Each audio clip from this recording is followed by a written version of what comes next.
I didn't know, no, I didn't know anything about Serang, actually. But I read a lot about it. There's a great book, and now I already forgot it because I read it like 2 years ago. And it's about the Wallonian and the Flemish part. It explains how the Flemish part first was the poorest part, and the Wallonian part was the richest part, and now it's how it flipped over, actually. So what interested me was Serang used to be one of the richest part in Europe, but now it's one of the poorest part. So I really like to use location which has a rich history, and because you can find it in the walls, in the faces, in the eyes, in the people.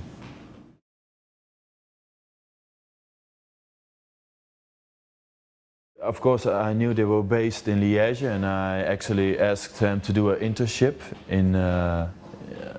with a film De Fleur.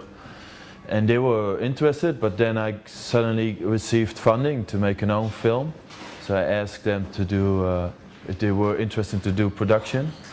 But at that moment they were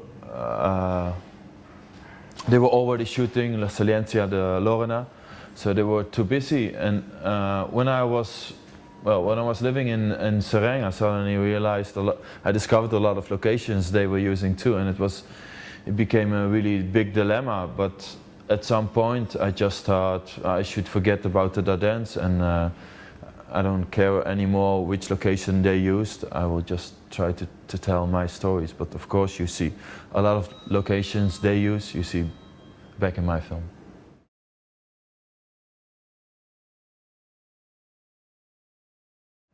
I think I'm more interesting in documentary actually than in fiction.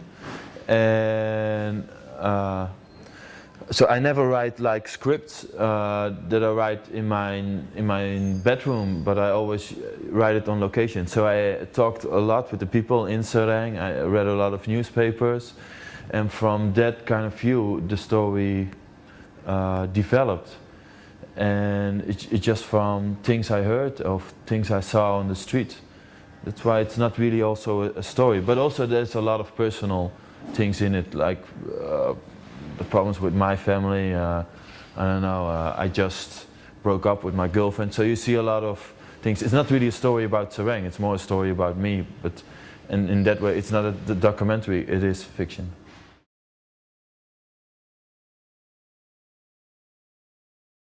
What I see a lot of what I experienced to myself is that people more and more try to live individual life, and you know, I see it hardly that people invite, for example, their neighbors for a barbecue or some, for example, and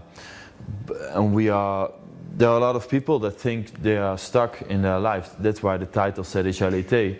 They think they are still living, they're always living in winter, but they are, you know, sometimes it's actually summer, and sometimes you have to smack someone in the head to realize summer has come.